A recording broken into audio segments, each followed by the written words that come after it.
시편 85편 1절부터 6절까지 한 절씩 교독하겠습니다. 여호와여, 주께서 주의 땅에 은혜를 베푸사 야곱의 포로된 자들이 돌아오게 하셨으며 주의 백성의 죄악을 사하시고 그들의 모든 죄를 덮으셨나이다. 주의 모든 분노를 거두시며 주의 진노를 돌이키셨나이다. 우리 구원의 하나님이여, 우리를 돌이키시고 우리에게 향하신 주의 분노를 거두소서. 주께서 우리에게 영원히 노하시며 대대에 진노하시겠나이까.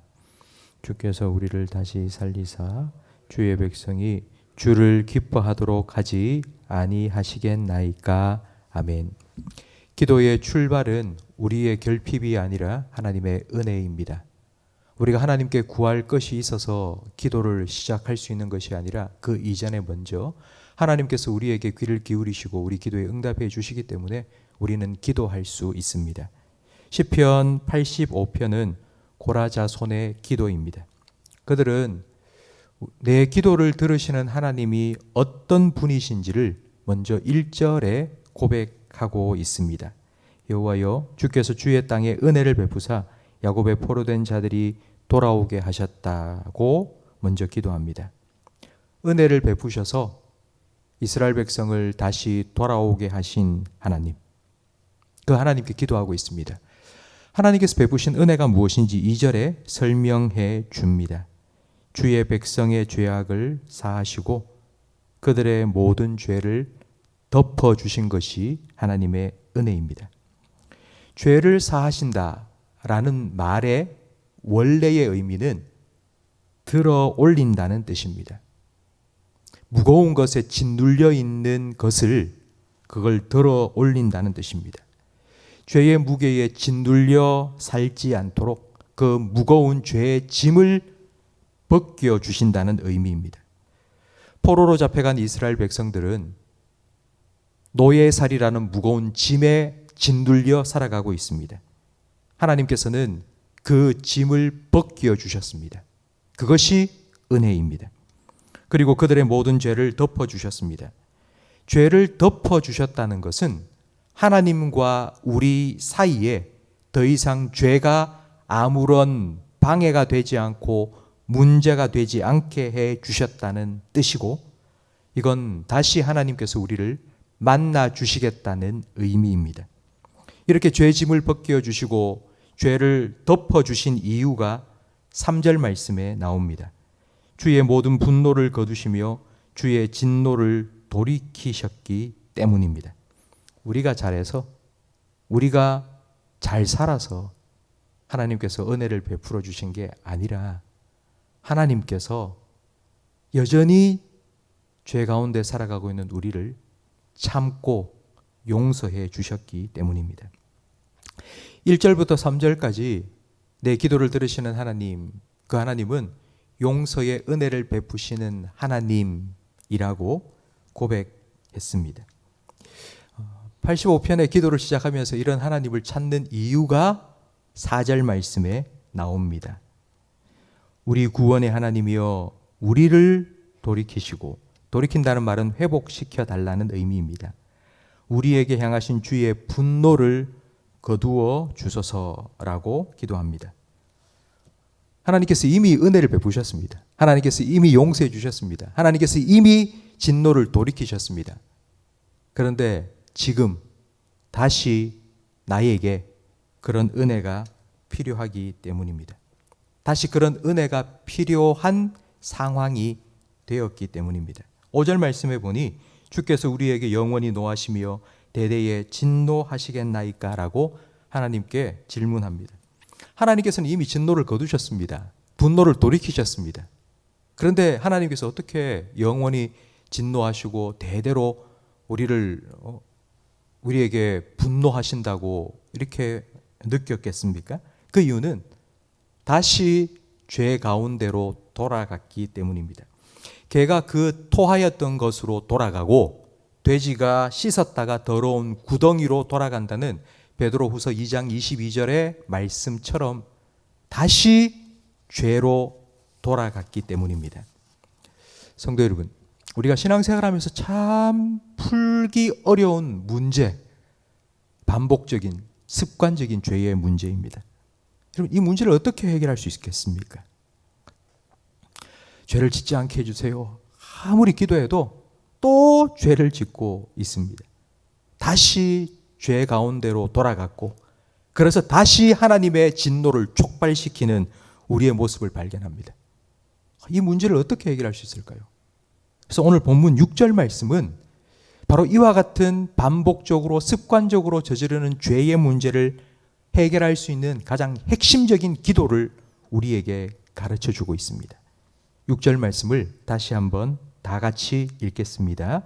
주께서 우리를 다시 살리사 주의 백성이 주를 기뻐하도록 하지 아니하시겠나이까. 아멘. 죄를 기뻐하는 대신 하나님을 기뻐하는 것입니다. 죄를 멀리하는 것이 아니라 하나님을 가까이 하는 것입니다. 죄를 미워하는 것이 아니라 하나님을 사랑하는 것입니다. 여러분에게 사랑하는 사람이 있습니까? 한번 떠올려 보십시오. 정말 사랑하는, 그게 남편과 아내일 수도 있고 자녀일 수도 있고, 여러분 사랑하는 그 사람 슬프면 좋습니까? 아니면 기뻐하면 좋습니까? 내가 사랑하는 그 사람을 슬프게 해주고 싶습니까? 아니면 기쁘게 해주고 싶습니까? 그건 물어나 마나입니다. 그 사람, 내가 사랑하는 그 사람이 기뻐하는 것, 그걸 원하는 것이 사랑입니다. 예수님께서는 이 원리를 너무나도 명확하고 단순하게 정리해서 말씀해 주셨습니다. 구약의 율법은 600가지가 넘습니다. 이거 하지 마라, 이거 해라. 600가지가 넘는 명령이 나옵니다. 그런데 예수님께서는 이 수백 가지의 명령을 딱 두 가지로 압축해 주셨습니다. 주 너희 하나님을 사랑해라. 그리고 너희 이웃을 네 자신과 같이 사랑해라. 하나님을 사랑한다면 하나님을 기쁘시게 해드리고 싶고, 사람을 사랑한다면 그 사람을 힘들고 괴롭게 만들고 싶지 않습니다. 하나님이 기뻐하시는 일을 하고 싶은 것, 바로 이것이 주 너의 하나님을 사랑하라는 예수님의 말씀의 의미입니다. 성도 여러분, 여러분 하나님 사랑하십니까? 대답하기가 좀 그렇죠. 혹시 여러분 마음속에 예, 나 하나님 사랑합니다 라고 대답하신 분이 있다면 하나님을 더 사랑하기를 축복합니다. 혹시 여러분 마음속에 대답하기를 주저 하신 분이 계신다면 하나님을 사랑하게 되기를 축원합니다. 어떻게 하나님을 사랑할 수 있습니까? 어떻게 하나님을 더 사랑할 수 있습니까? 우리가 뭘 해야지, 우리가 어떻게 해야지 하나님을 사랑하는 걸까요? 요한일서 4장 10절 말씀에 사랑은 여기 있으니 우리가 하나님을 사랑한 것이 아니요 하나님이 우리를 사랑하사 우리 죄를 속하기 위하여 속죄의 제물로 그 아들을 보내셨음이라고 말씀합니다.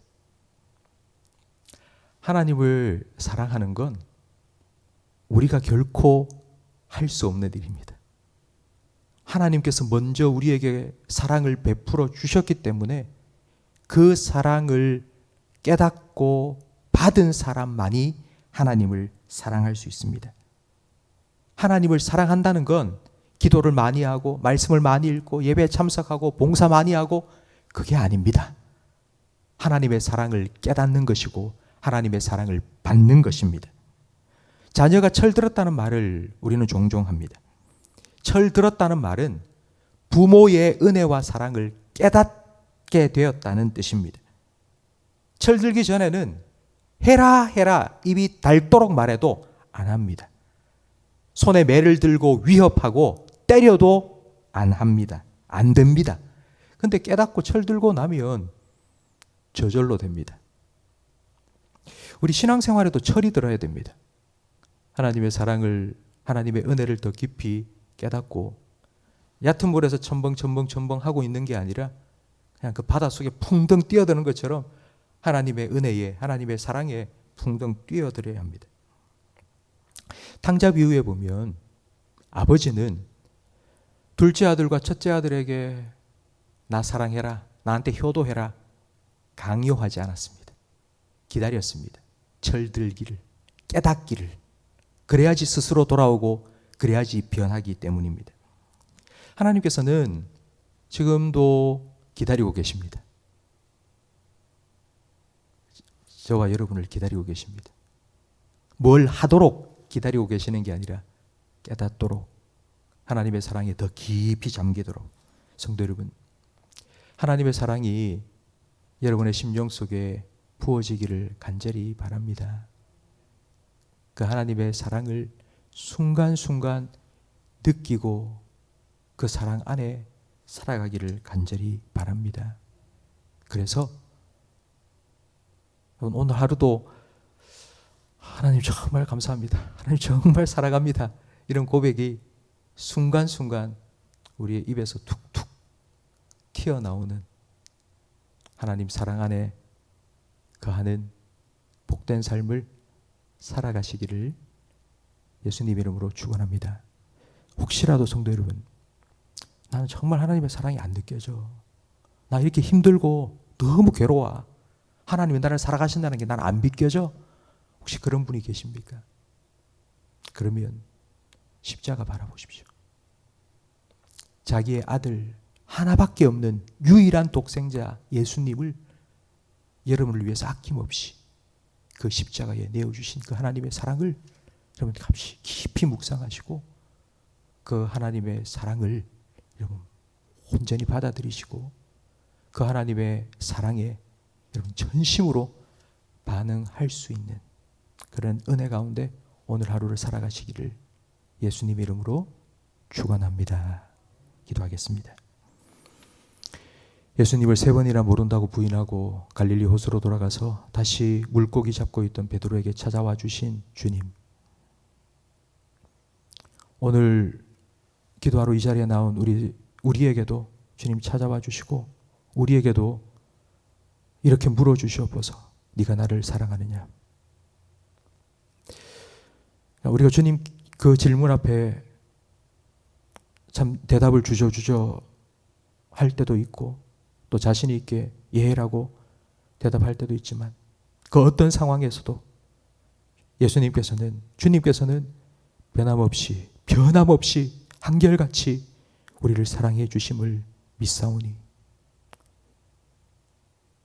그 주님의 사랑을 깨달을 수 있도록 성령으로 우리를 충만케 하여 주시옵소서.